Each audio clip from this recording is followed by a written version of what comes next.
Okay, baik. Assalamualaikum warahmatullahi. Bismillahirrahmanirrahim. Alhamdulillahirabbil alamin. Nahmaduhu wa nasta'inuhu wa nastaghfiruh wa na'udzu billahi min syururi anfusina wa sayyiati a'malina. May yahdihillahu fala mudilla lahu wa may yudlilhu fala hadiyalah. Asyhadu an la ilaha illallah wa asyhadu anna Muhammadan abduhu wa rasuluh.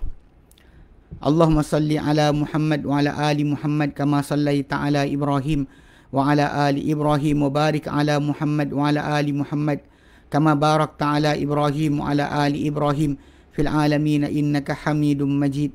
Rabbi shrah li sadri wa yassir li amri wahlul 'uqdatam min lisani yafqahu qawli, amma ba'd. Alhamdulillah,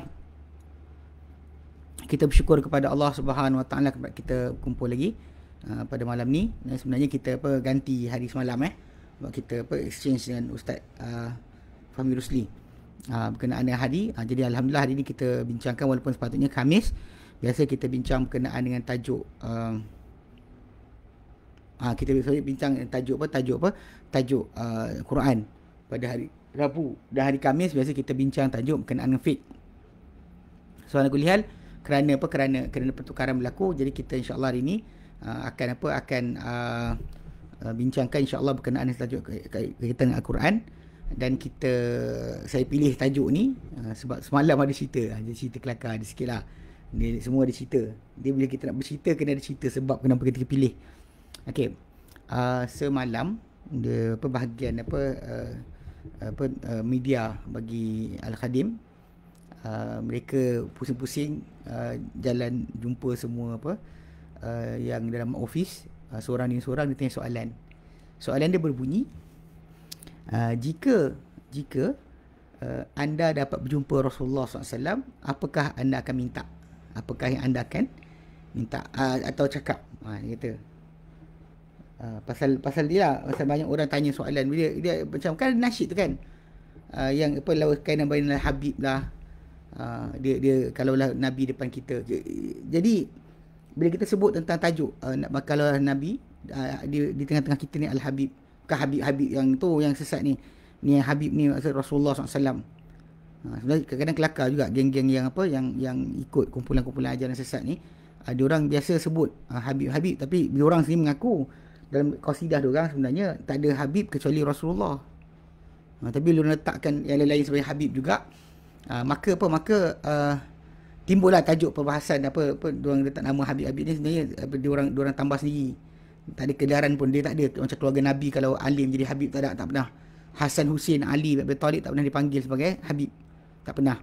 Okay, jadi kulihat bila diorang jumpa tu, diorang kata macam tu. Jadi saya pun ditanya soalan yang sama kan. Sebab mungkin ada orang kata macam nak tanya apa kan, nak tanya apa. Dia kalau ikutkan sebenarnya kita dengan Rasulullah SAW, Rasulullah SAW telah beri pada kita semua pintu dan jalan, semua laluan untuk keselamatan daripada neraka Allah Ta'ala, jalan sampai pada syurga Allah Ta'ala. Semua Nabi dah terangkan, tak ada satu benda pun yang tertinggal. Ini basic yang kena faham. Sebab tu para sahabat Nabi SAW, lepas wafatnya baginda, para sahabat tidak cari solution dengan tunggu mimpi jumpa Nabi baru nak dapat jawapan, ataupun tunggu ilham, ataupun duduk kat kubur Nabi untuk dapatkan jawapan. Tak pernah. Sebab Nabi telah sampaikan amanah. Mana kalau kita duk tanya lagi pada Nabi SAW apa lagi yang tak cukup dalam agama, ada masalah. Seolah kita ada tuhmahan bahawa Nabi tak sampaikan cukup agama Islam. Jadi bila orang tanya saya kata kalau nak tanya benda baru, saya kata tak ada dah. Dah habis. Nabi dah sampaikan amanah. Segala apa yang patut kita tahu, jalan ke syurga dan elakkan daripada jalan neraka, Nabi dah beritahu habis dah. Okey. Lepas tu dia timbul soalan, dia kata kalau orang tu kata kalau jumpa Nabi nak minta nak minta syafaat, boleh ke tidak? Boleh ke tidak? Ni problem dia lah, soalan timbul. Patut tak kita jumpa Nabi, kita berilah syafaat pada kami? Saya kata ini soalan yang tak syar'i, permintaan yang tidak syar'i. Sebab pertama sekali, minta direct pada Nabi syafaat tidak boleh berlaku. Sebab yang diajar kepada kita oleh Nabi SAW, jalan dapat syafaat Nabi tunjukkan satu persatu. Nabi beritahu apa perkara-perkara yang mendatangkan syafaat untuk kita. Daripada perkara kita lihat dalam konteks masalah syafaat, kita lihat baginda sendiri SAW antara pemberi syafaat yang terbesar. Macam mana Nabi SAW dalam hadis yang dan disebutkan dalam hadis yang sahih, Nabi kata ana sayyidu walad ibn Adam la fakhra, akulah penghulu anak Adam, bukannya nak berbangga. Jadi Nabi SAW adalah pemberi syafaat pertama untuk manusia bergerak di mahsyar nanti. Dimulakan akan penghitungan amal hanya berlaku lepas Nabi SAW sujud di bawah arash. Nabi ceritakan dah. Nabi ceritakan dah tentang perkara berkenaan dalam Bukhari, Muslim dan semua kitab-kitab sunan dah datang hadis yang Nabi terangkan macam mana dia berikan syafaat pada semua orang. Okey, ini yang sahih, yang betul. Kemudian ada syafaat Nabi SAW untuk orang yang mengatakan la ilaha illallah. Dalam hadis yang datang dalam riwayat Bukhari, hadis nombor 99. Okey, dia kata sini dikatakan ya Rasulullah, man asadun nas bi syafa'atika yaumil qiyamati, siapakah manusia paling berbahagia dengan syafaat engkau pada hari kiamat nanti? Maka Rasulullah SAW bersabda, laqad zanantu anna Abu Hurairah la yasaluni an hadzal hadis ahadun awwalu minka wala lima ra'aitu min hirsika 'ala al hadis. Dia kata aku tak wahai Abu Hurairah, dia kata aku telah menyangka wahai Abu Hurairah, bahawa takkan menanyakan aku mengenai perkara ini sesiapa lebih awal banding kau, kerana aku lihat kesungguhan kau dalam hadis aku ceritakan. Orang yang paling bahagia dengan syafaat kepada kiamat nanti adalah barang siapa berkata la ilaha illallah, ikhlas daripada kalbu dia atau diri dia. Ikhlas dari hati atau kalbu dia, orang itulah yang mula-mula sekali akan mendapat syafaat yang paling bahagia dengan syafaat Nabi SAW. Sebab bila saya terang kepada kawan kita tentang tak ada syar'inya minta pada Nabi direct syafaat, minta pada Nabi dia kata tapi ada kan sahabat Nabi SAW minta pada Nabi SAW syafaat. Dia dalam hadis riwayat Imam Ahmad yang datang kisah tersebut, ya Nabi SAW ada seorang datang jumpa Nabi, dia kata ya Rasulullah ud'u lana ud'u Allah lana asy-syafa'ata an yaj'alna min ahli syafaati. Mana doalah kepada Allah Taala supaya dia jadikan kami orang yang layak dapat syafaat, ahli bagi syafaat. Maksud dia diorang minta kepada Nabi untuk minta pada Allah agar jadikan mereka ahli ataupun orang yang layak untuk syafaat. Dia bukan minta wahai Nabi beri kami syafaat. Dia minta supaya Nabi doa kepada Allah Subhanahu Wa Taala agar berikan mereka atau jadikan mereka orang yang layak dapat syafaat. Jadi sekali bila dia bising macam tu, Nabi SAW hujung akhirnya Nabi SAW dah seorang datang, dua datang, tiga datang. Akhirnya Nabi kata apa? Innaha, sesungguhnya liman mata wa huwa syahid yashhadu an la ilaha illallah. Semua syafaat aku adalah bagi siapa yang mati dalam keadaan dia menyaksikan tiada Tuhan melainkan Allah. Kalau kita baca dalam hadis Bukhari itu ada tambahan lah, khalisan min qalbihi aw nafsihi, ikhlas daripada kalbu dia atau jiwa dia. Orang ni saja yang akan berbahagia dengan syafaat Nabi pada hari kiamat nanti. Maksud dia orang yang tauhidkan Allah Taala, yang tidak tidak dalam diri dia ada selain daripada keimanan kepada Allah Subhanahu Wa Taala, maka orang tu akan layak dapat syafaat Nabi SAW. Jadi Jadi memang kita kena faham bahawa syafaat Nabi SAW ni memang hanya diperolehi dengan izin Allah Ta'ala. Jadi kesemua syafaat macam tu. Pasal kita bincangkan syafaat Al-Quran hari kiamat nanti, kita kena faham dulu syafaat tu macam mana. Sebab syafaat ni memang kita kata daripada Nabi Muhammad sendiri akan berlaku. Kemudian daripada para anbiya. Kan bila mana Allah Ta'ala keluarkan makhluk yang terakhir masuk syurga. Paling akhir keluar dari neraka masuk syurga. Nabi SAW menyatakan Allah Ta'ala berkata ketika mana mengeluarkan golongan tersebut, nak keluarkan golongan tersebut daripada neraka, Allah Ta'ala kata apa? Syafa'atil malaikah, telah beri syafaat para malaikat. Wa syafa'atil nabiyyun, para nabi pun beri syafaat. Wa syafa'al mu'min, orang beriman dah beri syafaat. Walam yabqa illa arhamur rahimin, tak tinggal lagi nak berikan syafaat kecuali yang paling penyayang di antara menyayangi, itu diri dia sendiri, Allah Subhanahu wa Ta'ala. Lalu dia ambil satu genggaman daripada kalangan ahli neraka, okay? Lalu dikeluarkan daripada satu kaum yang tak pernah beramal kebaikan sama sekali, okay? Dan telah jadi macam arang hitam hangus dibakar. Jadi dalam hadis ni kita dapat lihat disebut pembahagian syafaat tadi. Syafaat malaikat, syafaat para nabi dan syafaat orang beriman. Selepas tu baru Allah Ta'ala berikan. So jadi memang ada syafaat daripada pertolongan daripada para nabi untuk umat masing-masing. Tapi limited, tak seperti Nabi Muhammad sallallahu alaihi wasallam. Kemudian dalam tajuk yang ketiga, syafaat juga boleh berlaku daripada para malaikat. Macam Allah sebut dalam Quran dalam surah An-Najm, ayat yang ke-26. Surah An-Najm ayat ke-26.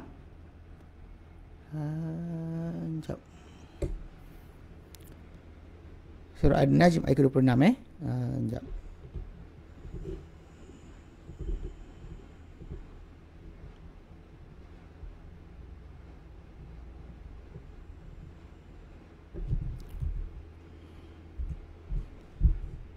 An-Najm,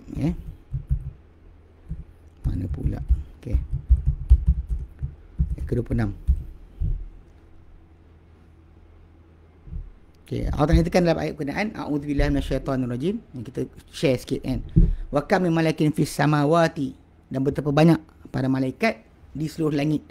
La tughni syafa'atuhum syai'a, tak boleh menyelamatkan syafaat mereka sedikit pun, illa min ba'di an ya'dhanallahu liman yasha' wa yarda, kecuali sesudah diizinkan oleh Allah Ta'ala bagi siapa dikehendaki dan juga siapa diridai. So kat sini juga dalil bahawa adanya syafaat daripada para malaikat. Para malaikat ada syafaat yang akan membantu manusia pada kiamat, siapa makhluk Allah Ta'ala yang dihisap pada kiamat nanti. Okey. Kemudian ada syafaat bagi para orang mati syahid. Orang mati syahid juga ada datang, disebut dalam hadis Nabi SAW, dalam surah dalam hadis Nabi SAW, dalam hadis riwayat okey, dalam hadis dalam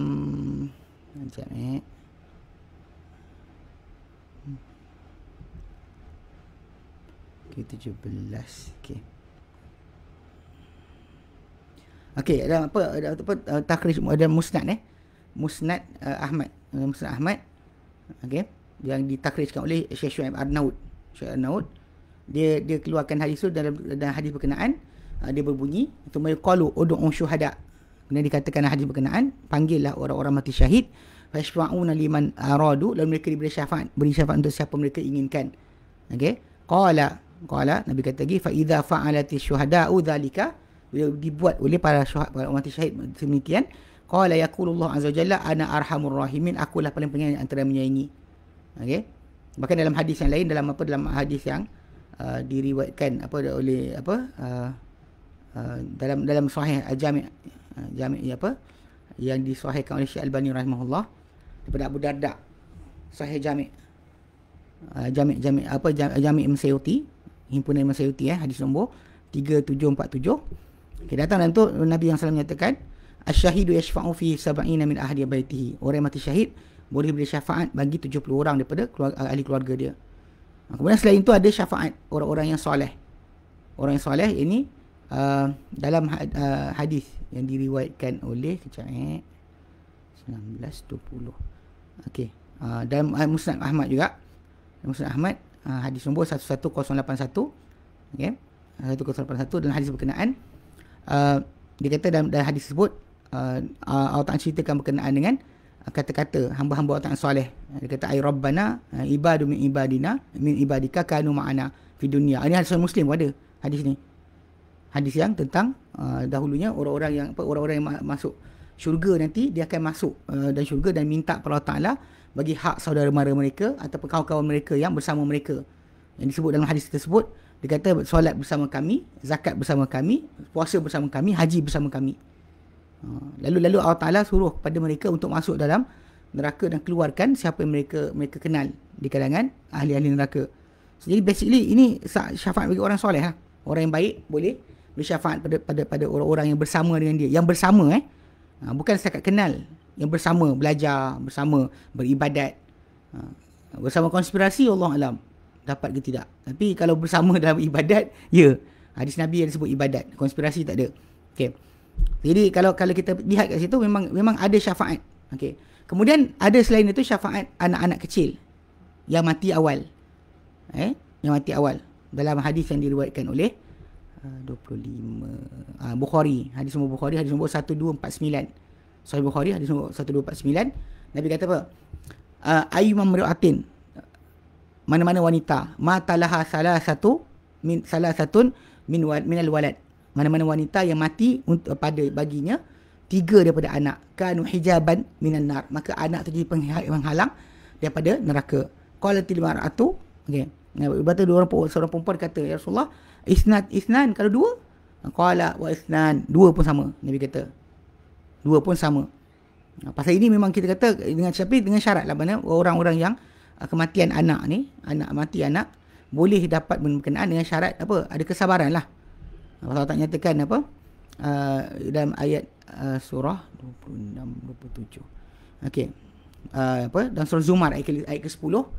Surah Zumar ayat ke-10 Allah nyatakan yaum yuwaffas sabiruna ajrahum hadi di mana yuwaffas sabiruna ajrahum bighairi hisab. Innama yuwaffas sabiruna ajrahum bighairi hisab. Hanyalah diberikan balasan orang yang sabar tu dengan tanpa sebarang orang sabar dengan pahala mereka dengan tanpa sebarang perkiraan. Surah Az-Zumar ayat ke-10. So, jadi memang kita kata okey, daripada sudut tadi kita dapat lihat memang ada syafaat lah. Sebab yang kita nak bincangkan nanti ujung sekali adalah Al-Quran. Saya sebut tadi tentang hadis-hadis yang datang yang sahih berkenaan dengan syafaat Nabi Muhammad sendiri, syafaat para malaikat, para anbiya, orang-orang soleh, syafaat daripada anak yang mati dan daripada seorang tu. Demikian ada lain-lain macam syafaat yang kita bincang Al-Quran tu, kita bincangkan secara detail. Cuma nak fahamkan sekarang syafaat itu wujud. Cuma bila tadi kawan tanya kan, dia kata ustaz, kalau jumpa Nabi nak cakap apa? Kita tak boleh minta syafaat. Saya kata tak boleh, tak syar'i minta sebab Nabi dah buka jalan. Kan? Dan yang patut kita tanya soalan adalah, layak tak kita bersama dengan Nabi? Kalau kita nak jumpa, lihat balik di hari akhirat nanti, Nabi SAW ceritakan ada orang akan dihalau daripada telaga baginda. Dia datang kan, bahkan Nabi kenal. Nabi kata ummati, riwayat satu riwayat kata umatku, pasal bercahaya putih kepala dan juga tangan dan kaki dia kesan wuduk. Nabi kenal. Pasal para sahabat tanya, macam kau kenal umat engkau? Nabi kata takkanlah orang yang ada kuda yang dia bertumpuk di kepala di kaki berlainan daripada kuda yang gelap saja warna, dia tak boleh kenal mana satu kuda dia. So Nabi kata kan dia kata para sahabat, akan ada orang tu datang tapi dihalang daripada telaga baginda sallallahu alaihi wasallam. So kadang-kadang kita lebih patut concern bila kita bincang berkenaan dengan laukai nabal habib kah, kalau kita jumpa Nabi lah, kalau Nabi tengah-tengah kita ke, atau macam itu, macam lagu Raihan kan rindu Rasulullah kan. Tapi hujung tu kata kurniakanlah syafaatmu, kurniakanlah kepada kami syafaatmu, sedangkan Nabi tak boleh berikan syafaat tersebut. So kita pula bila kita tidak belajar dan tidak layakkan diri kita untuk mendapat bersama baginda, macam mana? Sebab kena kebimbangan tu kena ada. Sebab tajuk syafaat ni besar, tajuk dia adalah pada hari kiamat nanti kita tahu banyak mana amal kita yang cukup untuk melepaskan kita daripada azab Allah Subhanahu Wa Taala. Mana siapa dilepaskan daripada azab, confirm masuk syurga. Siapa sangkut dengan azab, takkan masuk syurga. Cuma masalah berapa lama ke, kekal abadi ke tidak ke, itu tajuk lain. Tapi memang kita tahu bahawa memang siapa lepas daripada zuhziha anin nar wa dukhilal jannata faqad faz. Barang siapa dialihkan daripada neraka, dimasukkan syurga, dia telah berjaya. Tapi tajuk yang keadilan Allah Subhanahu Wa Taala, bila kita fikirkan tentang tajuk hisab Allah Taala, perkiraan amal kita yang kita gelar Allah Taala, kita panggil dengan Malik Yaumiddin, pemilik hari pembalasan. Dia takkan zalimi walau sebesar zarah.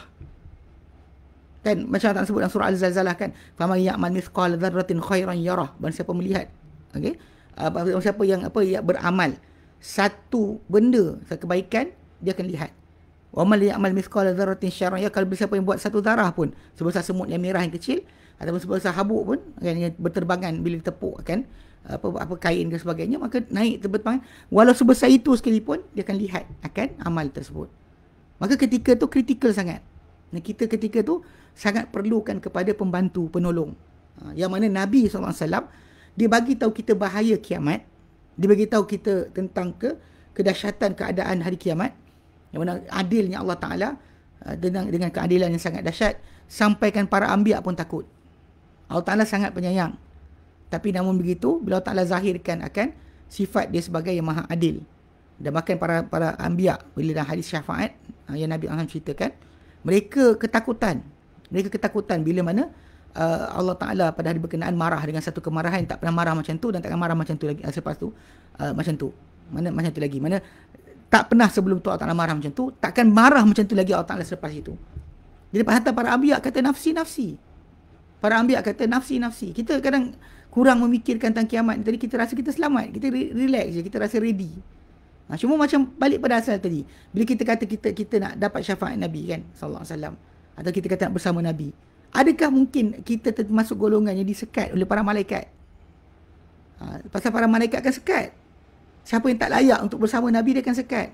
So kebimbangan kita nombor satu bukan rindu jumpa. Kebimbangan kita nombor satu adalah, adakah telah kita layak untuk sampai kepada Nabi SAW? Kalau tak, nanti malaikat akan sekat kita.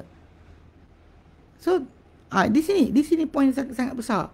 Kita bukannya pesimis, bukan seorang yang buruk sangka ataupun rasa tak layak, rasa diam, rasa macam aku tak jadi. Macam ada saya dengar.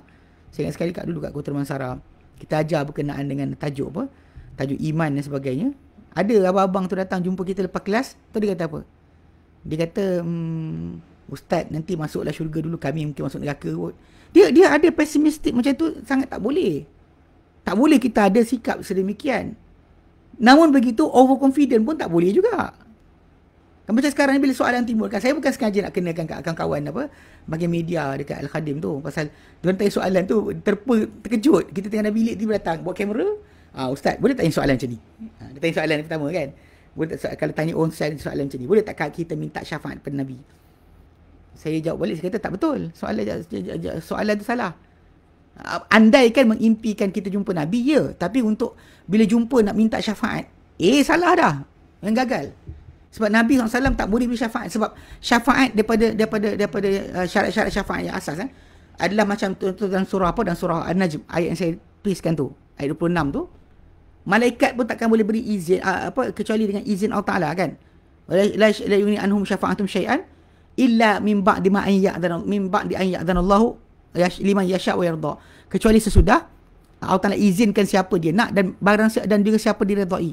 Mana siapa Allah Ta'ala mahu kan diberikan syafaat, maka orang tu saja boleh dapat syafaat. Dan siapa yang Allah Ta'ala takkan berikan syafaat, tak nak bagi, walaupun ni cerita kekas, walaupun orang tu buat segala benda yang patut dia dapat syafaat. Dia cium lah tapak kaki Nabi, dia cium sekian lah, habis pakai capan kat atas kepala, kan nangis-nangis tengah malam ingat Nabi. Dengar tapi problem dia adalah masalah layak. Memang Nabi telah janjikan. Nabi kata almaru man ahabba. Okey, yaumul qiyamati, seorang manusia itu bersama siapa yang disayang pada kiamat nanti. Sebab bila seorang Arab Badui datang jumpa Nabi, dia kata ya Rasulullah, dia kata bila kiamat? Bila kiamat? Bila kiamat? Lalu bila cakap bila kiamat, okey? Dia kata bila kiamat Nabi kata pada lelaki tersebut, apa engkau siapkan untuknya? Madza adattalaha? Apa kau siapkan untuk kiamat? Dia kata, aku tak siapkan apa kecuali banyak dia solat atau puasa atau sekian, kecuali cinta kepada Allah dan Rasulnya. Dia cinta kepada Rasul. Maka Nabi kata almaru, seorang manusia tu ma'aman ahabba fi dunya yaumil qiyamati, pada kiamat nanti. So para sahabat macam Anas bin Malik perawi hadis tu dia kata, kami tak ada pernah gembira dengan satu hadis Nabi seumpama kami gembira dengan hadis berkenaan. Kerana kami, dia kata, tak ada siapa kami sayang melebihi Nabi SAW. Tak ada siapa. Tidak abang angkat, tidak adik, tidak sekian. Nabi kita sayang lebih dari segala-galanya. Tak ada siapa mengatasi cinta kita pada Nabi. Tak ada, para sahabat kata tak ada siapa mengatasi cinta Nabi itu banding yang lain. Jadi bila kita lihat kat situ kan, dua syarat tadi. Ikut pada ayat surah yang saya pastekan tadi ke atas tu. Kan saya paste atas tu. Scroll balik ke atas. Surah An-Najm 26 yang saya paste tu. Yang mana para malaikat punya syafaat. Tapi diletakkan berkenaan dengan dua syarat. Siapa Allah mahukan dia terima syafaat. Dan kedua, siapa yang Allah redha dapat syafaat. Dia bukan kita semata-mata kita suka dapat, kita minta. Sebab tu saya peringatkan balik bila soalan timbul kan. Dia tanya saya, dia kata boleh ke cakap macam tu. Tapi kan para sahabat pernah minta. Saya kata para sahabat minta, Nabi minta pada Allah agar jadikan mereka menjadi ahli syafaat. Maksud dia, diorang minta pada Nabi untuk doa pada Allah agar jadikan mereka orang layak dapat syafaat.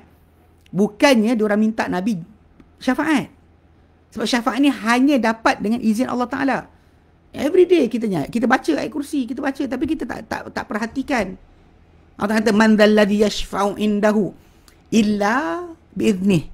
Siapakah? Tak ada siapa yang boleh untuk beri syafaat di sisi Allah Ta'ala kecuali dengan izinnya. Kalau diizinkan orang berkenaan, maka orang tu kena dapatlah. Itu sebab kenapa tajuk asal bila kita kata sebut tentang tujuan pertama bila orang tu nak syafaat, dia kena pastikan dia layak dapat syafaat dengan izin Allah Ta'ala. Nabi bagi banyak benda, option perkara-perkara yang menyebabkan kita dapat syafaat. So kita patut isikan diri kita dengan benda-benda tersebut. Banyak-banyak benda kan yang kita sebutkan, syafaat Nabi, syafaat para malaikat, syafaat orang soleh, syafaat sekian.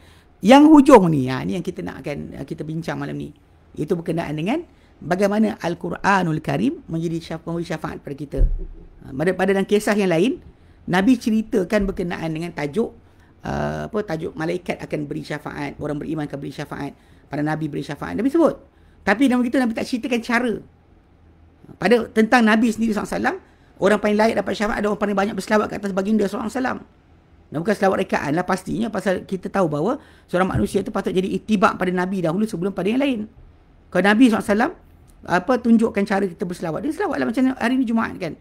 Yang mana terbit tak ada hari lebih mulia, lebih utama terbitnya matahari berbanding hari Jumaat. Padanya hari Jumaat lah berlakunya kiamat. Pada hari Jumaat lah diciptakan Adam, dimasukkan dalam syurga. Riwayat banyak Kemudian pada hari Jumaat lah berlakunya kiamat, pada hari Jumaat lah ditiup sangkakala, pada hari Jumaat lah berlakunya pekikan kematian ke atas semua makhluk. Dan Nabi kata, maka banyakkanlah selawat ke atasku padanya. Nabi kata suruh para sahabat banyakkan selawat dalam pada hari Jumaat. So isi waktu kita. Mana besok start daripada malam ni pun boleh, esok pagi pun boleh, tapi start banyakkan berselawat ke atas Nabi pada hari Jumaat. Kerana Nabi kata, kerana selawat kamu akan dibentang kepadaku, akan dihadap kepada Nabi SAW. Selawat-selawat yang kita bacakan untuk baginda SAW, yang kita baca Allahumma salli ala Muhammad. Dan itulah yang paling elok yang patut kita buat. Kadang orang tu baca selawat syifa' lah, selawat badriyah lah. Itu rekaan manusia. Yang Nabi SAW punya ajaran takkanlah lebih kurang power. Yang mana orang-orang semua belajar, semua bukan selawat-selawat tu tiba lebih power. Ayo kan, kata gila ke? Dia tahap gila tu ada kadang-kadang juga benda macam ni simple. Tak patut orang tu kata tok guru dia punya selawat syifa' ke, nariyah, tafrijiyah ke, selawat apa benda sekalipun yang dia hafal, Fatih ke, takkan mungkin selawat tu mengatasi selawat ke atas selawat yang Nabi SAW ajarkan. Yang para sahabat tanya, kaifa nusalli alaika, macam kami nak selawat ke atas engkau? Allah Ta'ala perintah kami selawat ke atas engkau, macam kami selawat ke atas engkau? Kan Allah Ta'ala nyatakan surah apa dan surah apa? Al-Ahzab ayat 56. Allah nyatakan innallaha malaikatahu yusalluna 'alan nabi. Sehingga orang para malaikat dan Allah Ta'ala dan para malaikat solat ke atas Nabi, berselawat ke atas Nabi. Ya ayyuhalladzina amanu wahai orang beriman, sallu alaihi wasallimu taslima. Wahai orang beriman, selawat ke atasnya dan ucap salam dengan salam yang banyak. Para sahabat tanya pada Nabi, macam mana nak selawat ke atas engkau? Dan Nabi ajarkan qulu Allahumma salli ala Muhammad wa ala ali Muhammad kama sallaita ala Ibrahim. So kalau kita faham itulah paling tinggi pun. Itulah paling tinggi patut diamalkan, patut dijalankan. Okay, so jadi basically memang kita kata itu ada Nabi sebut berkenaan orang yang banyak selawat paling layak mendapat syafaat. Tapi masih lagi apa? Terkait dengan izin Allah Ta'ala. Macam surah ayat kursi, ayat 255 surah Al-Baqarah. Allah Ta'ala nyatakan, man dzalladzi yashfa'u indahu illa bi'irnih. Siapakah yang boleh memberikan syafaat di sisi Allah Ta'ala kalau bukan dengan izin dia. Dan kedua, redha Allah Ta'ala. Macam dalam ayat 26, surah Fatir tadi yang kita baca tadi kat atas tu kan, surah An-Najm ayat 26 tu yang Allah nyatakan, okay, yang mereka wala yashfa'una illa, dan mereka tak akan boleh berikan syafaat kan, illa min ba'di ya'dana Allah wa liman yasha'u yarda, kecuali sesudah Allah Ta'ala berikan izin. Okay, berikan izin bagi siapa dia kehendaki dan siapa dia redai. Dan surah Zukhruf ada ayat lain Allah Ta'ala nyatakan wa yashfa'una illa liman irtada, dan mereka tak akan beri syafaat kecuali siapa yang Allah Ta'ala redai saja. So jadi dua syarat untuk dapat syafaat di kiamat nanti adalah izin Allah Ta'ala dan juga redha Allah Ta'ala. Okay. Jadi basic dia macam tu. Tapi bila Nabi SAW ajar kita, sebut kepada kita berkenaan dengan tajuk syafaat Al-Quran. Ini yang apa kita panggil apa? Keistimewaan besar syafaat Al-Quran yang Nabi SAW sendiri cerita kepada kita tentang bagaimana Al-Quranul Karim ini akan bersyafaat kepada siapa yang bacanya. Tajuk dia memang Nabi beritahu apa boleh buat dengan Quran, lalu menjadi kita ni layak untuk syafaat Al-Quran. Dalam hadis yang dikeluarkan oleh Imam Muslim, Nabi SAW telah bersabda. Nabi kata apa? Muhammad Al-Bahili qala, bila berkata, sami'tu Rasulullah SAW yaqul, aku mendengar Rasulullah SAW bersabda. Aku mendengar Rasulullah SAW bersabda. Nabi sabda, Nabi kata, Iqra'ul Quran, bacalah Al-Quran. Iqra'ul Quran, bacalah Al-Quran. Iqra'ul Quran, bacalah Al-Quran. Fa'innahu ya'ti yawmal qiyamati, kerana sesungguhnya Quran ni datang pada kiamat nanti, syafi'an li sahibihi, pemberi syafaat bagi pemiliknya, bagi tuan orangnya. Okey. Cuma kat sini yang kita nak kena fahamkan macam mana sahibihi tu atau li ashabihi tu menjadi tajuk yang kita kena usahakan. Sebab bila kita lihat para ulama bahaskan, macam Syekh bin Baz rahimahullah, dia ada sebut, dia kata kalau ikut pada hadis tersebut, dia ada tambahan pengertian. Sebab dia mesti datang macam dalam hadis yang lain yang diriwayatkan oleh Muslim. Nabi kata dalam hadis berkenaan, yu'ta bil Quran yaumal qiyamati, dibawakan Al-Quran pada hari kiamat, wa ahluhu alladhi kanu ya'maluna bihi, dan orang Quran yang dahulu beramal dengannya. So jadi hadis ni macam penjelasan tambahan kepada hadis yang satu lagi yang Nabi kata, Iqra'ul Quran, bacalah Al-Quran. So kalau ikut pada sebutan Nabi pada riwayat yang satu lagi tu, Muslim juga, Imam Muslim, dia datang dengan suruh baca saja. Mana seorang manusia ni kalau dia membaca Al-Quran, dia baca Quran, sepatutnya dia rajin baca Quran dan sentiasa membaca Al-Quran, dia sepatutnya telah layak untuk mendapat syafaat. Sebab balik pada asal membaca Al-Quran itu sendiri. Sebab Nabi sebut Iqra'ul Quran, bacalah Quran. Nabi sebut baca je. Mana orang hafal baca dari masah pun dapat, orang yang baca dengan hafalan pun dapat. Dua-dua. Dia bukan hanya orang yang baca daripada ingatan saja. Bahkan orang yang baca daripada masah pun dapat. Sebab tajuk dia berkata Iqra'ul Quran, bacalah Quran. Okey. Pasal dia memang datang dengan lafaz demikian. So, jadi dia dimaksudkan kat sini, bila Nabi kata fa'inahu ya'ti yaumul qiyamah syafi'an li sahibihi ataupun li ashabihi, maka kerana dia akan datang pada hari kiamat nanti memberi syafaat, sebagai pemberi syafaat bagi orang-orangnya. Ashab kan macam Ashabul Kahfi, orang-orang gua, kan, companion of the grave. Cuma kalimah sahib dalam bahasa Arab dia boleh maksud dengan sahib pemilik, sahibul mal, pemilik harta. Tapi boleh juga maksud sahib ni dengan apa? Peneman. Macam kita gunakan istilah kepada para sahabat Nabi SAW, kita kata ashabun Nabi. Mana lahu suhbah. Maksud dia digelar sahabat Nabi itu sebagai ataupun nama orang mendampingi Nabi sebagai sahabat Nabi SAW. Orang bersahabat dengan Nabi SAW. Gelaran sahabat itu sebenarnya kerana mereka melazimkan diri mereka sentiasa bersama Rasulullah SAW. Berteman. So, jadi kalau kita faham dari situ, seorang manusia ni bila dia nak dapat Quran tu tadi sebagai penisyafaat bagi dia, dia boleh baca. Ini yang kita beza dengan para malaikat penisyafaat dan sebagainya. Quran ni dia boleh baca, sama ada hafalan ataupun daripada tulisan. Cuma dia kena pastikan berterusan. Mulazamah, mana ada waktu tertentu dia ulang-ulang baca Quran, pada waktu pagi ke petang ke, sentiasa dia ada Quran tu didampingi oleh dia, ditemankan oleh Al-Quran, dia berteman dengan Al-Quran. Pasal-pasal dalam bahasa Arab, kalimah sahib ni yang sentiasa melazimi. Macam dia kata Ashabus Syafi'i kan, companion ataupun orang teman-teman kepada Imam Syafi'i yang sentiasa duduk dengan dia, ambil ilmu daripada dia. Macam sahabat Nabi digelar macam tu jugalah. Walaupun ada istilah tentang sahabat, janji jumpa sekali pun dah cukup. Asalkan jumpa dan kena beriman, mati dalam Islam, maka orang tu adalah sahabat. Cuma kita kena faham, dalam konteks masalah sahabat pun memang ada dia punya grade ataupun beza dia. Sahabat Nabi yang sabiqunal awwalun, yang mereka jadi ikutan kita. Kita jadi sebagai panduan kita dalam masalah memahami dalil, beramal dengan Islam, memahami tafsir Al-Quran. Itu peringkat pertama lah para sahabat. Kemudian ada peringkat yang kencing ke dalam masjid pun sahabat juga.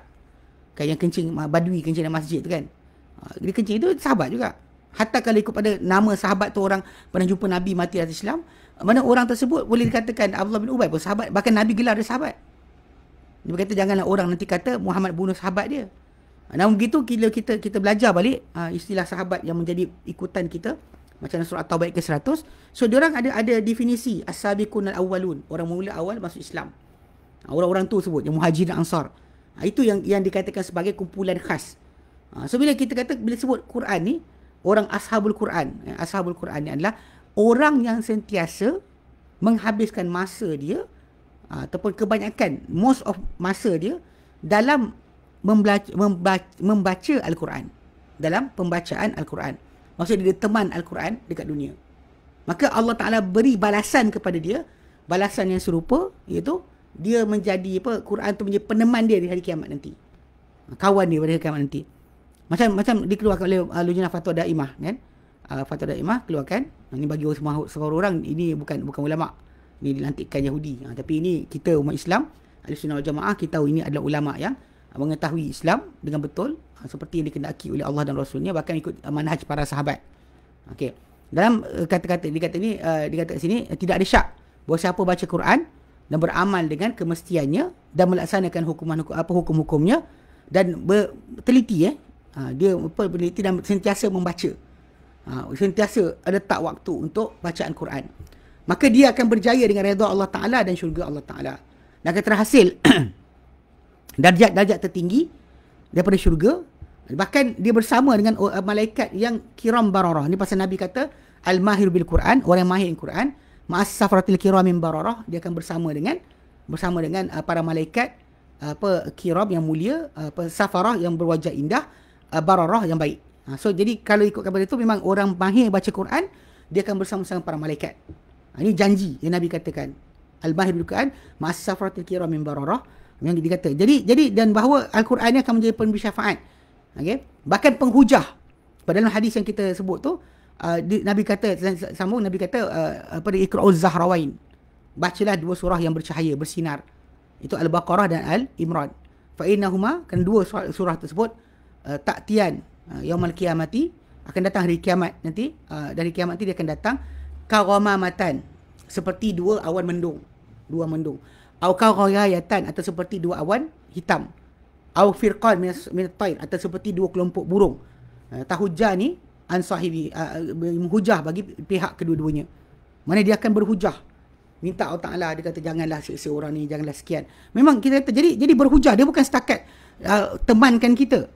Mana Al-Quran ni mula-mula sekali yang surah yang akan berhujah untuk kita adalah Al-Baqarah dan Al-Imran. Mana mulazam, kalau tu biasa rajin baca dan baca, maka dia akan dapat. Pertama sekali dekat situlah dia Quran akan jadi hujah untuk orang yang, bahkan orang yang beramal dengan dia. Bila kita sebut beramal, sebab apa tahu? Sebab Nabi SAW pernah berikan gambaran bahawa pembacaan Al-Quran ini boleh berlaku daripada orang munafik. Ini kena jaga sikit, sebab orang yang beriman yang baca Al-Quran, Nabi misalkan seperti utrujah. Diorang kata apa sejenis buah macam limau, tapi bukan limau dah. Dia kulit macam limau Bali, tapi isi dia kecil, tapi dia punya kulit dia tu sedap. Bau dia wangi. Nabi kata orang beriman yang baca Quran seperti utrujah. Kan? Dia kata tok muhaj tayyib, mana rasa dia sedap kan. Bau dia pun wangi. Dua sifat. Kemudian kalau orang yang beriman, Nabi kata yang tak baca Quran, Nabi kata seperti tamar, seperti tamar. Nabi misalkan buah juga. Yang Nabi kata rasa dia manis, dalam dia manis lah, tapi tak ada bau. Tidak ada bau. Kemudian yang ketiga, Nabi kata orang yang munafik yang baca Quran adalah seperti apa? Seperti Nabi misalkan seperti raihanah. Ada riwayat kata ada kata tip kan, ada kata buah tertentu, ada kata bukan buah tapi wangian, minyak wangi. Kan macam minyak wangi kalau kita jilat, rasa dia pahit, bau dia wangi. Kan? Rasa dia pahit, tapi bau dia wangi. Kemudian kalau orang tu munafik yang tak baca Quran, seperti hanzal. Hanzal ni buah, dia macam buah temikai, berbulu-bulu. Kalau kita belah dalam dia macam timun. Yang dia Nabi kata ta'muha mur, kan, wala rihalaha, dan tak ada bau. Sangat pahit. Kan? Pahit tapi tak ada bau. So basically kalau kita faham kat sini, membaca Quran sahaja, kalau tak beramal dengan tuntutan Al-Quran, maka orang munafik pun Nabi kata akan dapat satu bentuk daripada keistimewaan dengan Quran. Yang ini mungkin kalau kita kata contoh macam apa, kumpulan geng, contoh macam yang tafsir batini, ataupun geng-geng yang menyelewengkan pengertian Al-Quran. Orang sesat yang baca Quran tapi menyelewengkan, macam geng-geng anti hadis. Dia baca Quran, tapi membaca Quran tadi bukan untuk beramal, tapi dia akan datang untuk lawan, lagakan. Jumpa nas Quran lagakan supaya orang ramai berhenti daripada beramal Quran. Ini contoh lah. Geng liberal ke, sistem kufur ke. So basically kumpulan macam ni, dia baca Quran juga, tapi Quran dia tadi baca untuk apa? Merosakkan Islam. So kalau kita faham kat sini, macam Nabi sebutkan lah, orang munafik yang baca Quran ni kadang-kadang kesan dia ada. Jadi kat sini tajuk hadis Nabi yang kata dibawakan hari kiamat nanti Quran dan orang-orang yang dan orang-orangnya yang beramal dengan kandungannya. Orang yang datang beramal kandungan dia. Mana Quran dan siapa yang akan beramal dengan isi kandungan dia. So basically memang kita kata tak ada syak, dia kata orang yang beramal dengan isi kandungan Al-Quran, tak kira sama ada orang tersebut hafal Quran secara dalam dada dia, ataupun dia baca Quran daripada mushaf tanpa hafal. Ini berita baik pada kita semua. Mana kita boleh dapat pembantu pada hari kiamat nanti, tak tahu banyak mana kita punya amal yang ada, tapi Nabi berikan kita solution, berikan kita pelepasan dengan cara kita berusaha, effort kita kena buat dari sekarang lah. Nak tunggu mati orang baca Quran untuk kita tak guna. Kita sekarang yang kita nak berteman dengan Quran dari sekarang. Yang mana kita kata kalau kita dapat peluang ni, tak hafal Quran pun jadikan rutin bacaan Quran tu sebagai biasa. Saya tengok benda ni macam dekat Yaman lah. Dia orang-orang tua kalau dekat Yaman kan. Dia kat Malaysia ni orang tua main internet kan. Sibuk berkonspirasi sebagainya. Kalau dekat tanah Arab, orang tua-tua ni tak masuk, dia masuk masjid baca Quran je. Yang Quran besar kalau kita tengok jual tu kan. Ada orang pegang satu, macam kalau siapa-siapa pergi ke masjid lama Sana'a. Masjid tua dekat dalam Sana'a, dekat Sana'a tu, orang tua-tua dekat situ pagi, petang, siang, malam Quran. Lepas subuh baca Quran sampai sekian, lepas tu pergi sarapan, balik masuk masjid balik. Baca Quran sampai zuhur. Lepas zuhur keluar makan, kemudian petang tu balik rumah rehat. Lepas asar baca Quran balik sampai maghrib. Kerana hidup dia Quran. Lepas tu kat sana cerita kelakar dia kan. Ni kalau orang kat Malaysia ni, kalau kita kita sibuk dengan banyak benda, diorang kat sana dengan Quran punya banyak, sampai kan walaupun bukan diorang ni orang yang masuk kelas pengajian Quran khusus hafalan, dia kelas pengajian khusus dia tak masuk. Tapi diorang ni janganlah siapa-siapa jadi imam solat tarawih silap baca. Kalau kita kat Malaysia ni payah nak jumpa orang tolong tegur. Imam silap ke sasul ke, jalan terus je. Tapi kalau kat sana janganlah silap. Yang tegur ni satu soft, bergema masjid. Yang akan tegur satu soft. Maksud dia punya ramai yang walaupun dia tak masuk kelas pengajian hafalan Quran yang khusus kan, yang khas, tapi dia habiskan masa mereka dengan Al-Quran, sampai kan orang baca silap dia tahu salah. Dia tahu ini salah, tak patut bunyi, patut macam ni. Pasal tiap hari baca.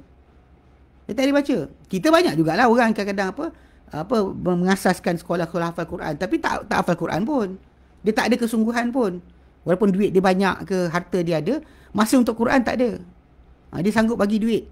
Tapi untuk masa dia tinggalkan untuk dia hafal Quran tak ada. Dia harap dengan dia taja orang yang hafal Quran tadi, dia lepas lah. Wallahualam, kita tak tahu. Memang Allah Ta'ala punya satu benda yang Allah Ta'ala jadikan hikmah besar. Amal kebajikan kita tahu mana satu Allah Ta'ala gandakan. Mana Allah Ta'ala akan gandakan. Kan? Allah Ta'ala kata, yudha'ifu liman yasha'. Allah Ta'ala gandakan pahala bagi siapa dia kehendaki. Kan? Bila penggandaan pahala ni, benda kecil mana pun, mungkin kita selamatkan semut di lubang jamban pun, boleh jadi sebab kita masuk syurga. Mungkin berjuta duit kita habis kepada satu benda, tak dinilai oleh Allah Ta'ala, tapi kita ambil didi ke apa, keluarkan semut berenang dalam lubang jamban, mungkin itu yang Allah Ta'ala akan beri kepada kita apa, pelepasan. Mungkin itu digandakan, sebab Nabi cerita berkenaan kisah seorang wanita yang berzina, kemudian dia pelacur lah, mudah cakap. Kemudian dia bagi minum pada anjing, seekor anjing.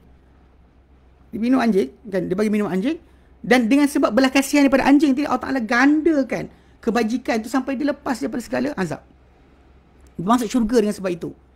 Dan bahkan macam terjadi pada wanita yang menganiaya seekor kucing, yang tak bagi makan. Dia tak bagi makan kucing tersebut, kan, kurung, lalu mati, dia masuk neraka. Tapi ini bukan hadis ni, kisah ni, bukan dia satu dalil untuk kita beli anjing sebagai pet.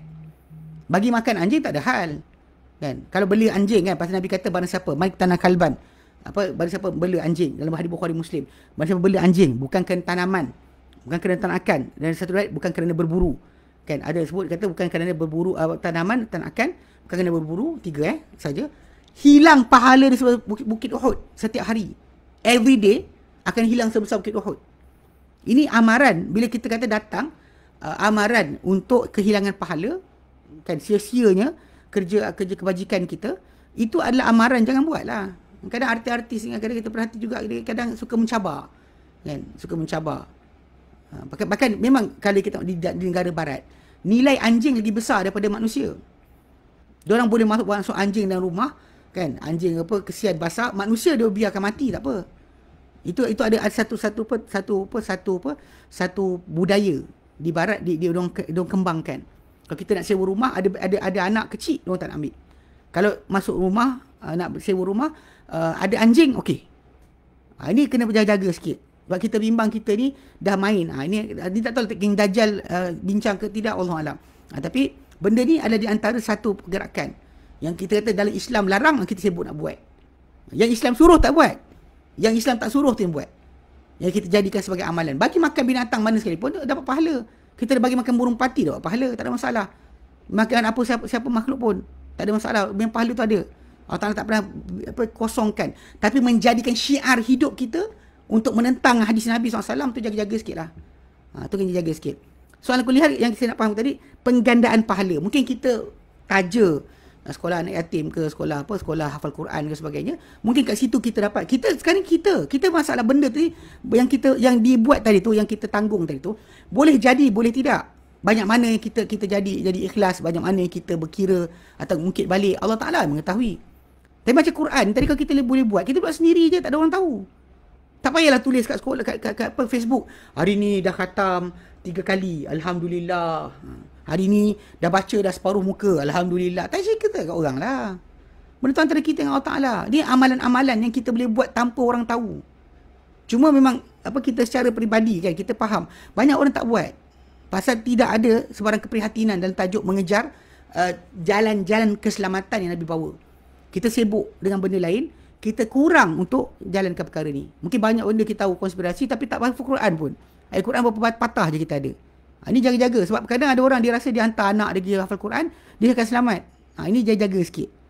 Benda-benda macam ni yang kita kata kegagalan dalam konsep hidup manusia tadi. Dia sibuk amal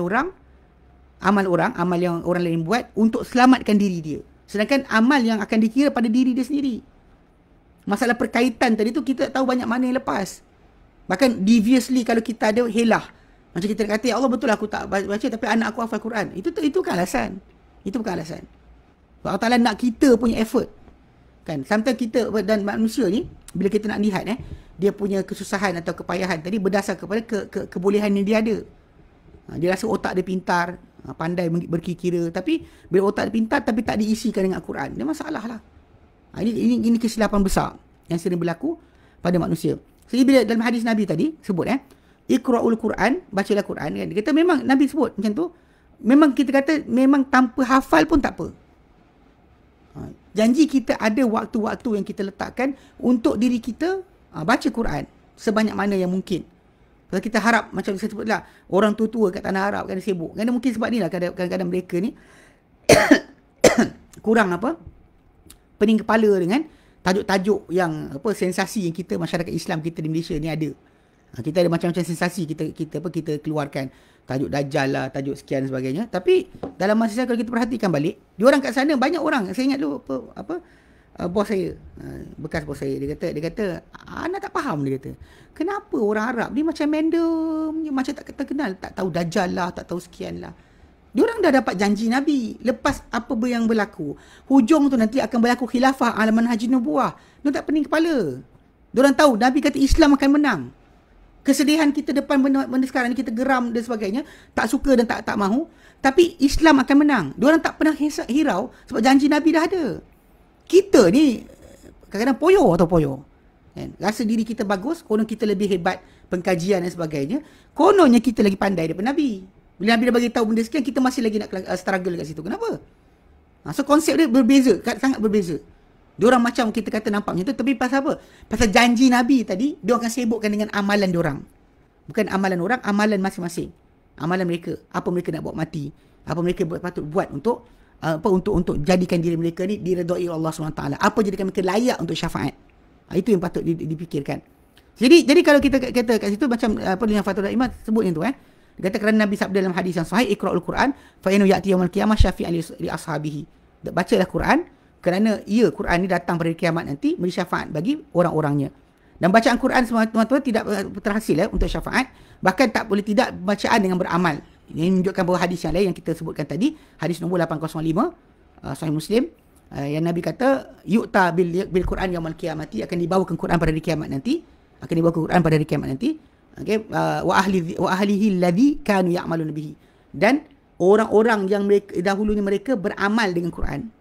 Mana dengan larangan Quran, perintah Quran, dia beramal dengan apa yang Quran berikan, bukan hanya baca je. Baca semua orang boleh. Kadang-kadang macam kita sebutkan tu kan, ada seorang saya jumpa, bila kita suruh forgive and forget, lepaskan dan maafkan, sebab Quran kata suruh buat macam tu. Tapi dia kata awak jangan tak payah baca pada saya ayat Quran tu, saya lagi tahu dia awak. Sometimes macam itulah keegoan yang berlaku. Kita suruh berhenti, suruh sekian tak nak, dia tak apa, tak ada hal. Jadi kita kata kadang-kadang benda macam ni, orang belajar Quran, bahkan ada sejumpa tu guru harfiah Quran pun, tapi dia boleh cakap macam tu, dia tak nak dengar Quran yang dia baca tadi, sekat dia daripada peperangan macam tu, tapi dia nak buat juga. Okay. Jadi dia kata, dan Nabi kata taqdumuhu suratul Baqarah, yang akan mula mengepalai dia suratul Baqarah, wa Ali Imran dan Ali Imran, yang Nabi kata ka'annahuma ghamamatan, macam kedua-dua surah ni macam dua awan yang mendung, au dhullatan, atau dua payungan, saudan yang gelap, dua bayang yang gelap, bainahuma syarakun ka'annahu hizqan min tair, atau seperti dua kelompok burung yang mengembangkan sayap, yang berhujah bagi peneman kedua-duanya. Mana Nabi sebut sahibihima, mana berhujah bagi peneman mereka berdua, mana companion yang sentiasa habiskan masa dengan surah-surah tersebut. Tapi bahkan setiap surah dia dalam konteks masalah surah-surah ni, ada macam surah Al-Mulk, 30 ayat yang mempertahankan seorang tu daripada azab kubur. Dia memang Quran punya surah-surah ni dia ada spesifik yang datang, yang sahih datang tentang individually. Tapi the whole Quran sendiri memang kita kata akan menjadi pemberi syafaat pada hari kiamat nanti. Okey.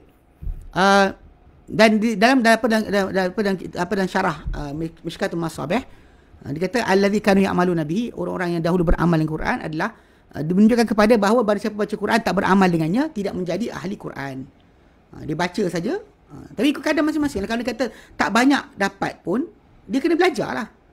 Dia kena ada kesungguhan untuk belajar Al-Quran. Tak faham, belajar. Bukan tak faham memandai-mandai.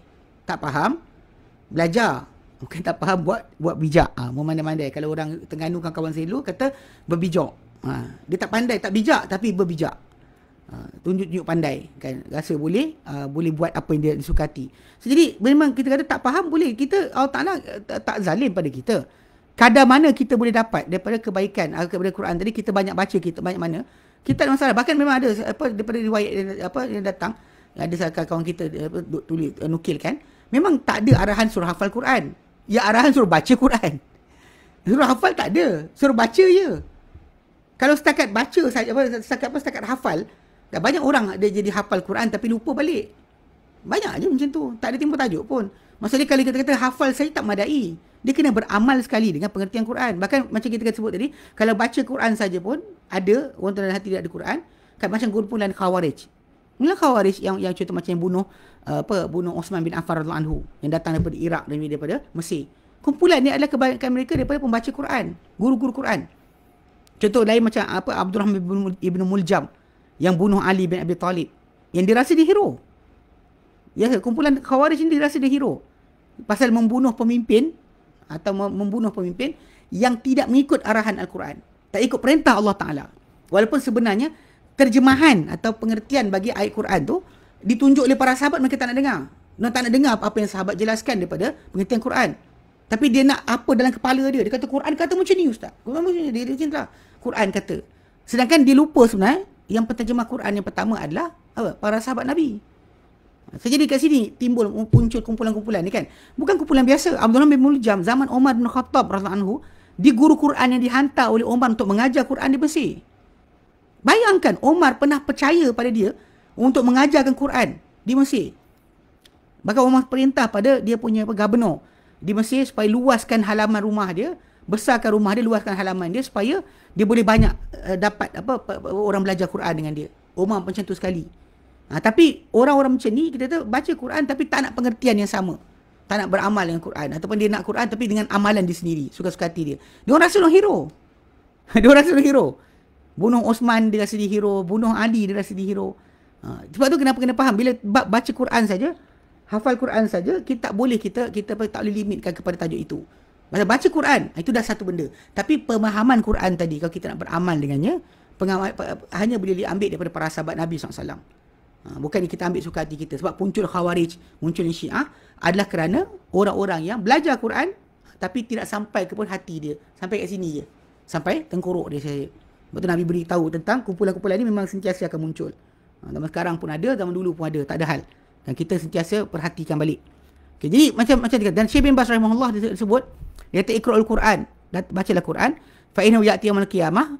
Bacalah Quran kerana ia datang kiamat nanti. Syafi'an li ashabihi, penuh syafaat bagi orang-orangnya, peneman-penemannya, dikeluarkan oleh Muslim dan sahih beliau. Dan ashabihi ni, peneman Quran ni adalah orang yang beramal dengan Quran. Sebab dalam hadis yang lain datang, hadis yang kita baca tadi kan, yang hadis nombor 805 tu, memang dibawakan Quran pada hari kiamat dan ahlinya dan orangnya yang beramal dengannya dahulu. Okey. Jadi kalau kita kata itu dalam perkara ni, tak dalam maksud kita kata tak perlu hafal Quran. Sebab kita pernah sebut itu kan berkenaan masalah pentadaburan Al-Quran. Ini ada orang dia rasa tadabbur Quran, dia boleh buka terjemahan, dia nak translate suka hati dia Al-Quran tu. Ada kumpulan macam tu yang kita lihat yang berkembang dekat belah Taman Melawati ada, dekat belah KL pun ada, PJ pun ada. Kalau kumpulan ni dia kata kalau kita lihat perhatikan mereka ni, dia nak belajar Quran tapi tak nak hafal. Tak nak hafal. Tu pelik jugalah. Pelik kan. Kita cinta Allah tapi tak pernah rasa nak mengisi di dada kita ni dengan Al-Quran. Sedangkan Nabi kata dalam hadis yang sahih berkenaan dengan orang yang dalam dada tak ada Quran adalah seperti rumah yang roboh. Rumah yang roboh. So banyak mana kita ada Al-Quran. So kita tambahlah. Janganlah kita ada kemalasan dalam perkara tersebut. Keselamatan kita pada Quran tu dah ada, Nabi berikan. So dengan sebab itu kita kata benda ni antara paling mudah. Kalau kita kata nak paling mudah sebab apa? Sebab boleh dibuat oleh semua orang. Semua orang boleh buat. Sedangkan pada tajuk yang lain macam tajuk syafaat para anbiya, syafaat para malaikat, yang mungkin lagi dahsyat dia punya requirement. Yang ini requirement paling ringkas. Mana baca Quran, amal dengan isi kandungan dia. Nak faham amalan kandungan Quran, maka belajar daripada sumbernya yang betul. Tengok salafus soleh punya pemahaman. Bukan faham ikut cara kita sendiri. Bukan kita faham Quran dengan cara kita sendiri. So basically kalau kita lihat pada sudut ni, tajuk Quran ini sebagai pemberi syafaat ni sebenarnya semua orang dengar. Tapi usaha untuk menjadikan Quran pemberi syafaat bagi kita, banyak orang tertinggal. Sangat kurang orang yang sibuk untuk diri dengan Quran. Kalau kita sibuk diri dengan Quran sebenarnya tak ada masa kita untuk yang lain. Tak ada masa untuk tengok movie, tak ada masa untuk sekian. Kita ada masa untuk hidup dengan keluarga tapi tak ada masa untuk sibuk lalai. Yalah, kadang-kadang tak logik jugalah lepas tengok movie, bukan-bukan lepas tu baca Quran. Mana boleh? Mata kita tengah tengok maksiat, lepas tu tengok Quran. Takkan boleh teli lah, takkan boleh teli. Itu pelik, kepelikan yang berlaku. Kita pun rasa malu nak baca Quran dalam keadaan sedemikian. So basically ini yang kita katakan sebagai apa? Cara kita menjadikan Quran itu sebagai pemberi syafaat bagi kita. Yang pertama, kita kena sentiasa membaca Quran. Tak kira, kita kena khaskan waktu. Dalam sehari berapa jam kita nak baca, berapa muka surat kita nak baca, kena ada. Secondly, kita kena jadikan pemahaman Quran tu menjadi keutamaan kita. Sebab kita baca Quran bukan untuk baca saja. Maka kita baca Quran untuk faham, kemudian apa? Amal. Kat sini pasal syarat, pasal dalam hadis Nabi SAW jelaskan orang yang dapat syafaat Quran ni bukan hanya semata-mata baca Quran, bahkan dia kena beramal dengan isi kandungan Quran. Sebab kalau ikutkan kepada baca Quran saja, dan orang munafik pun Nabi kata akan membaca Al-Quran. Kan, bahkan orang Khawarij yang kita kata sesat daripada Islam, yang Nabi kata mereka ni syirarul khalq kan, manusia paling-paling jahat, yang mereka baca Quran tak lepas tengkorok. Kerja dia merosakkan masyarakat, ajak orang untuk menyampah pada kerajaan dan sebagainya. Yang macam kalau kita zaman dahulu, mula pada zaman Uthman bin Affan radhiyallahu anhu, Sayyidina Uthman bin Affan radhiyallahu anhu, yang mana Allah bin Sabah, dia pusing seluruh tempat, dia cuba apikan pada orang ramai, tengok Uthman buat apa. Uthman tak ikut Nabi, Uthman tak ikut sekian, Uthman tak ikut Quran. Kerja dia supaya lagakan orang, supaya orang ramai nanti keluar memberontak kepada pemerintah. Ini benda yang kita kata sampai sekarang masih berjalan. Dan kumpulan-kumpulan macam ni kita masih bergerak. Kerja dia memang merosakkan masyarakat daripada dalam. Ajak orang, kata ini sekian-sekian tak elok sebagainya. Tapi ni kita Quran baca. Masalah problem dia, golongan yang kita sebutkan dulu, Khawarij yang pada zaman para sahabat muncul, adalah orang yang baca Quran, bukan tak baca Quran. Bahkan Nabi kata mereka baca Quran tapi tak lepas tengkorok mereka, sampai sini je, tak sampai ke hati mereka. Hati mereka tak dapat Al-Quran. Quran sampai kat sini je.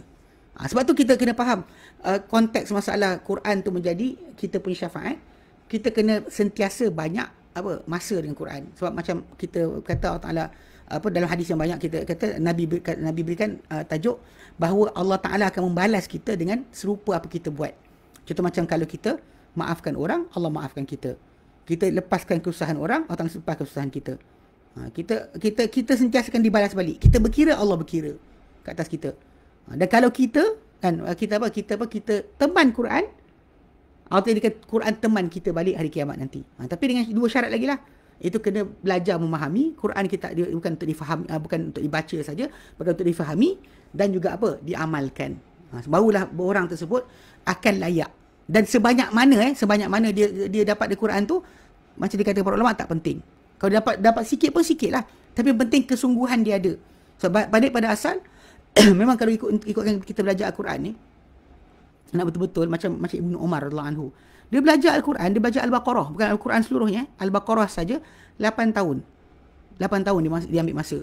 So dia pergi ayat per ayat, dengar daripada siapa yang pernah mendengar dari Nabi SAW, dia ambil masa macam tu sekali untuk dapatkan komplit selama surah Al-Baqarah selama 8 tahun.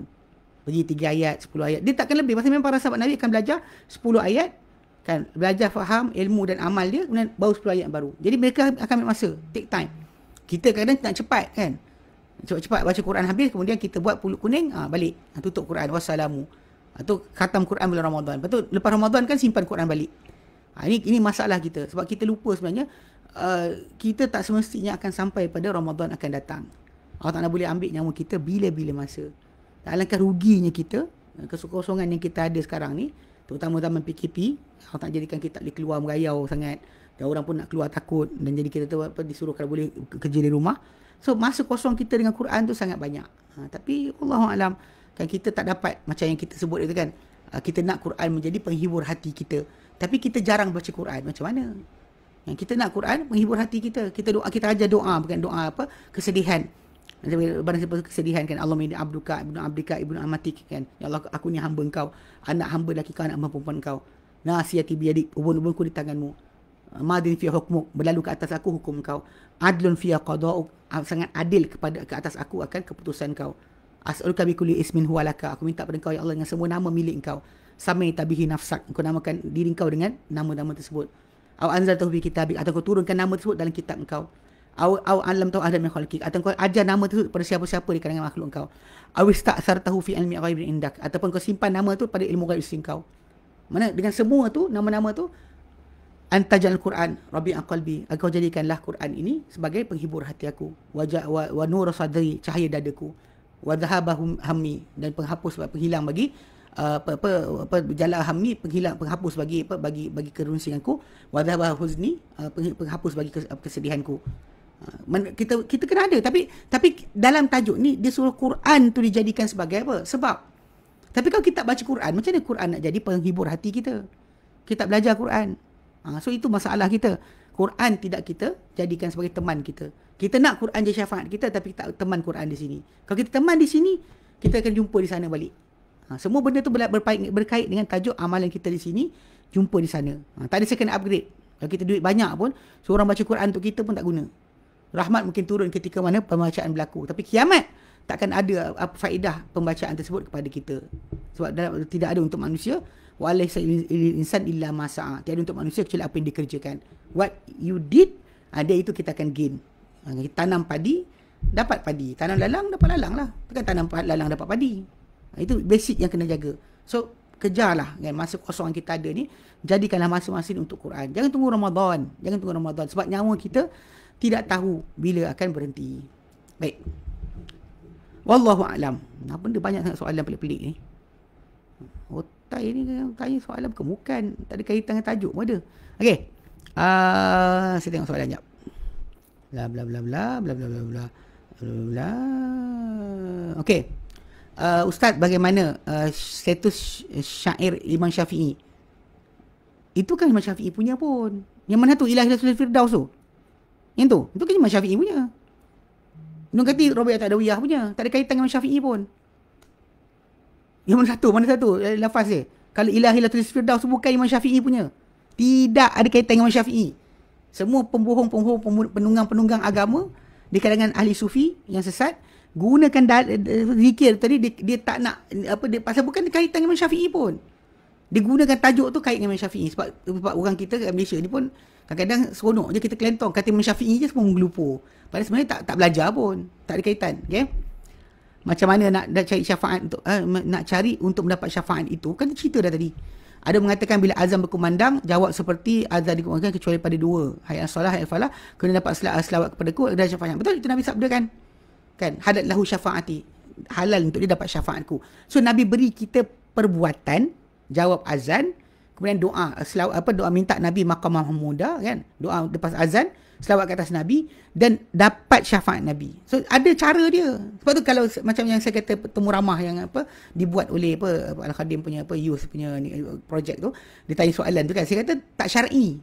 Perbuatan jumpa Nabi minta syafaat tak syar'i. Di mahsyar nanti memang semua orang akan minta pada Nabi. Minta bukan pada Nabi. Minta pada minta menjadi perantara bagi masalah mereka. Sebab ketika tu mula dengan Adam tak boleh. Nuh tak boleh. Ibrahim tak boleh. Musa tak boleh. Isa tak boleh. Akhir sekali mereka jumpa Nabi Muhammad sallallahu alaihi wasallam. Nabi kata ana laha. Akulah untuknya. So Nabi pergi minta izin kepada Allah Taala, bukan dia bagi sendiri. Nabi sujud di bawah arasy. Kemudian Nabi akan kata aku puji Allah Taala dengan pujian yang aku tak tahu sekarang. Aku akan tahu di sana nanti. Lalu dikata kepadaku, wahai Muhammad, angkat kepala engkau.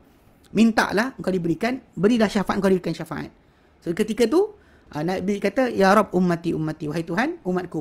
Maka Allah Ta'ala kata kepada Nabi SAW, masukkanlah ke dalam syurga, bawa masuk syurga, siapa-siapa tiada hisap, tiada azab di kalangan umat kau. Orang yang tak dihisap, masuk syurga tanpa hisap, tanpa perkiraan. So, dia masuklah first group. After the first group masuk dalam syurga, barulah berjalan semua makhluk yang lain untuk dihisap. Okay, baik. Buat macam Nabi suruh lah. Apa maksudnya? Buat macam suruh lah. Pelik juga. Salah Ustaz nak tanya maksud syafaat biiznillah dalam ayat kursi tu, tak boleh syafaat kecuali berbanding dengan pemberian syafaat Nabi. Al-Quran, malaikat, mungkin maksudnya syafaat Nabi adalah ya Allah beri izin. Syafaat itu adalah malam dikehendaki Nabi. Ya macam Nabi kata tadi lah. Balik pada asal, tanpa izin Allah, Nabi tak boleh bagi siapa. Hatta bapa saudara dia pun tak boleh bagi lah. Bapa saudara dia Abu Talib, kan Nabi usaha untuk lepaskan. Tapi bapa saudara tak nak kata la ilaha illallah, maka dia tak boleh buat apa. Syafaat tadi bukan milik dia untuk diagih-agihkan. Allah izin baru boleh bagi. Allah tak izin tak boleh bagi. Okey. Dengan membaca Quran kita mendapat syafaat walaupun tak faham memahami kehendak Al-Quran itu. Cepat sangat soalan. Kita bagi jawapan lepas tu. Okey. Kemudian sistem kufur. Sistem kufur memang betul lah. Kalau lawan perintah Tuhan, Allah Ta'ala bagi agihan lelaki 2 perempuan 1. Allah Ta'ala dalam Quran Karim banyak hukum Allah Ta'ala berikan dia punya rumusan, detail Nabi terangkan. Bab faraid contohnya, tentang anak lelaki 2 perempuan 1 tu, Allah Ta'ala yang turunkan perintah. Kalau orang tu boleh tolak juga, dia sistem Islam apa bendanya? Sistem kufur lah. Nak cakap Islam macam mana? Confirm sistem kufur. Okay? Okay, itu ada hadis tadi. Alhamdulillah. Okay, baik. Kita di sini. InsyaAllah kita sambung kemudian. Ala kuliah supaya semua dapat faedah daripada apa kita bincangkan tadi. Termasuklah juga kepada sesiapa yang pelik-pelik pun. Yang post bukan pun sama juga. kita ada masalah itu. InsyaAllah kita minta Allah Ta'ala jadikan kita ni orang-orang yang diberikan Allah Ta'ala kemudahan dan juga kelapangan bagi mendapat atau mengejar apa-apa Nabi sarankan sebagai sebab-sebab untuk mendapat syafaat. Terutama yang kita sebut adalah itu berkenaan dengan tajuk Al-Quran. Yang memang Quran depan mata kita boleh buat tiap-tiap hari untuk dapatkan layak diri kita untuk syafaat. Semua layak. Tapi nak buat ke tidak sahaja. Berbeza dengan tajuk syafaat yang lain tu, kita mungkin dihalang para malaikat. Daripada syafaat Nabi kan, Nabi nak bagi minum di telaga pun, dah sampai telaga pun boleh kena sekat. Nabi kata umat ashabi, kan Nabi kata ummati, tapi malaikat kata ma ta'rifu ma hadatsu ba'dak. Engkau tak tahu, ma ta'lamu ma hadatsu ba'dak. Engkau tak tahu apa mereka ada kan lepas kau tak ada. Nabi kata suhqan. Disekat depan-depan mak Nabi. Nabi panggil lah. Tapi malaikat sekat, tak bagi datang. Sebab tu saya kata macam sikit lah sebab kita kata kalau kita kata jumpa Nabi SAW dalam keadaan tak layak, dulu disekat oleh para malaikat, dia cakap apa? Itu apa kita nak cakap? Sekarang ni semua orang boleh cakap lah sayang Nabi, cinta Nabi. Tapi cinta tadi takkan boleh melepaskan kita kecuali dengan syarat-syarat yang sama. Dan kita cinta Nabi tapi tak beramal amalan Nabi ajarkan. Dan macam mana? Okay? Baik. Ada lagi tak hadis Rasulullah sebut hadis ummati selain hadis minta syafaat? Tak, hadis saja. Lafaz ummati tu di kiamat nanti. Bukan ketika mati. Hadis ataupun kisah-kisah macam ESQ tayang dekat televisyen kan. Apa umatku sakitnya mati, atau bohong semua. Atau kisah yang dia geng-geng Syiah kirimkan tentang Nabi kata sakitnya mati, itu semua bohong. Sebab Nabi SAW akan sebut ummati bukan di dunia. Nabi kata akhirat nanti aku akan sebut. Lepas sujud di bawah arash, maka Nabi kata Allah Ta'ala akan suruh angkat kepala. Maka Nabi kata benda pertama aku sebut adalah ya Rabb ummati. Itulah yang Nabi sebut di kiamat nanti. Adapun dekat dunia, hadis-hadis di dunia tak ada Nabi sebut ummati. Tak ada ketika nak mati pun, tak ada. Semuanya ada hadis palsu. Yang sahihnya hanya Nabi sebut ummati nanti di kiamat nanti. Apa maksud akhlak Rasulullah adalah Al-Quran? Mana semua dalam Quran tu dari segi masalah kata-kata, perbuatan, apa Allah perintah tentang perintah orang beriman, Nabi buat dulu. Dia beza Nabi SAW dengan orang lain. Bila dia suruh berjihad, dia jihad dulu. Kita kadang-kadang ustaz pun suruh berderma, dia simpan duit dia. Astagfirullah kan. Ya, bukan untuk siapa, tapi betul kan. Nabi SAW bila Quran beri saranan apa, sebab tu Aisyah kata kana khuluquhul Quran. Bila orang tanya akhlak Nabi macam mana, Aisyah suruh tengok Quran. Sebab dalam Quran tu ceritakan sikap Nabi, perangai Nabi macam mana. Dan bahkan apa yang orang sarankan untuk orang beriman, Nabi akan buat dulu. So siapa baca Quran, tengok kelembutan Nabi, itulah dia kelembutan, itulah sifat dia, akhlak dia. Tak ada sikit pun lari daripada sikap tersebut. Kalau kita pula lain. Kita mungkin dakwa diri kita sekian-sekian, pejuang sunnah ke sekian, tapi buat bid'ah pun ada. Dan kita sendiri kan suruh orang berlaku adil, berlaku saksama, tapi kita tak saksama dengan orang. Bila kita punya kawan, orang kita suka kutuk orang dan sebagainya, kita tak cakap apa, kita diam je. Tapi bila kawan kita yang kita sokong tadi kena kutuk dengan orang, kita pun keluarkan status. Ini benda yang tak patut berlaku lah. Bagi saya, kadang-kadang Quran kita baca dan beramal payah. Kita tak berlaku adil sebenarnya kadang-kadang. Okay? Hadis tak sahih. Hadis yang hadis tu tak ada kejap mana dia. Ustaz bekerja dengan NGO bantu binatang dan ada mengatakan berdosa sebab ayat Quran menyuruh infak pada asnaf bukan haiwan. boleh ke bekerja dengan NGO yang bantu binatang? Actually boleh je, tapi priority lah. You have to put up front priority kepada manusia dulu, bukan pada binatang dulu. Ini konsep yang kena jaga sikit. Mana kalau orang tu boleh infakkan, pasal dalam tajuk ni kita ada priority. Contoh macam orang tu kalau dia kata macam istilah Melayu, kera di hutan disusukan, anak di rumah mati kelaparan. Tu orang gila. Sebab kadang-kadang dalam tajuk ni sebenarnya priority tu yang berat. Kita macam dalam Quran Karim, contoh dalam surah Al-Baqarah ayat 177. Kan bila Allah Ta'ala perintahkan kan, laisal birru an tuwallu wujuhakum qibalal masyriqi wal maghrib. Bukan kebaikan tu kamu hadap wajah kamu ke timur atau ke barat. Walakinnal birra, tapi kebaikan itu man amana billah wal yawmil akhir wal malaikati wal kitab wan nabiyyin. Okey. Kebaikan itu adalah orang beriman Allah, para malaikat, kitab dan nabi. Wa atal mal dan surah Baqarah 177. Allah Ta'ala mulakan untuk infak. Allah Ta'ala mulakan dengan wa atal mala ala hubbihi. Dia berikan harta walaupun dia sayang.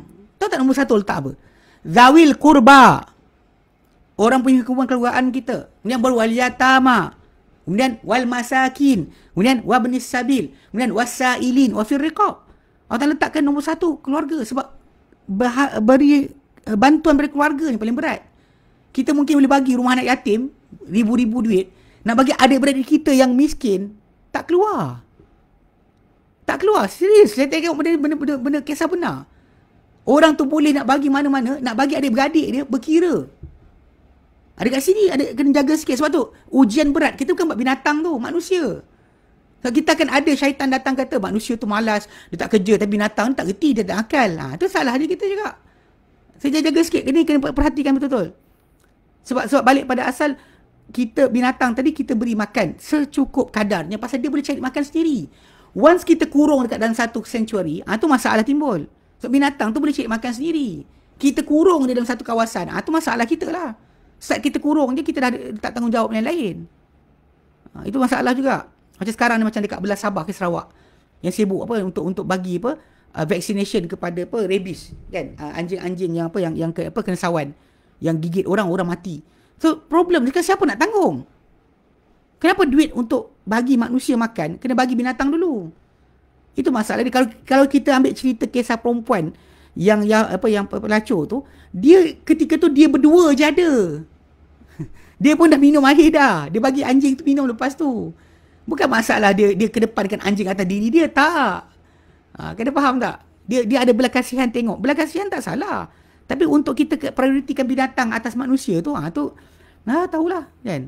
Pandai-pandailah sikit fikir kan, macam mana boleh kita prioritikan binatang ke atas manusia. Binatang ke atas manusia, kenapa buat macam tu kan? Bangsa manusia ni kan. Tapi macam kita nak fahamkan, memang dalam Quran Karim pun Allah Ta'ala letakkan ujian pada benda paling berat. Yang ni bila suruh infak pada harta keluarga dulu. Memang kat situ paling berat. Seorang tu boleh bagi anak yatim punya rumah sampai ke mana-mana ke luar negara, burung kutub dia bagi makan, tapi adik-beradik dia nak minta tolong, punya payah nak tolong. Ini masalah lah. Itu kita kena faham. Okay. Hadis tentang Abu Hanifah mimpi jumpa Allah supaya baca Al-Quran. Betul ke? Mana ada? Dia semua hadis-hadis tentang jumpa Allah Ta'ala sebagainya kan. Benda ni cerita anak murid kan, cerita tentang seorang tu. Kita kena faham bila riwayat-riwayat datang daripada para imam tentang apa mereka mimpi ke, apa mereka cakap ke, kita kena jaga-jaga sikit. Sebab sebahagian besar daripada cerita-cerita tadi, kadang-kadang anak murid besarkan cerita. Lebih daripada apa kejadian. Kejadian A je, diorang tambah sampai jadi cantik lagi.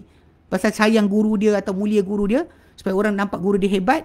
Cerita macam-macam. Macam dekat kami di Yaman tu, dekat belah Hadramaut, dekat tempat-tempat geng-geng yang sempang dan sebang tingkat. Anak murid dia orang yang datang belajar situ ada kepercayaan bahawa pernah sekali kebuluran berlaku di Hadramaut. Lalu wali-wali berdoa, turun hujan susu. So diorang percayalah berdoa nak, Allah Alam lah. Dia akan cerita benda tadi walaupun tak pernah nampak, tak pernah sekian. Jadi cerita-cerita tadi kadang-kadang dikembang-gemburkan, dibesar-besarkan untuk mengangkat tahap guru. Tapi pada asasnya tengok Abu Hanifah punya ajaran yang betul. Tak ada pun macam tu. Tak ada ajar sedemikian. Baik. Wallahu a'lam. Kita berhenti sini. InsyaAllah sambung kemudian. Wa sallallahu ala sayyidina Muhammad wa sallam alhamdulillahi rabbil alamin. Subhanallah insyaAllah anta astaghfiruka wa atubu ilaik. Assalamualaikum warahmatullahi wabarakatuh.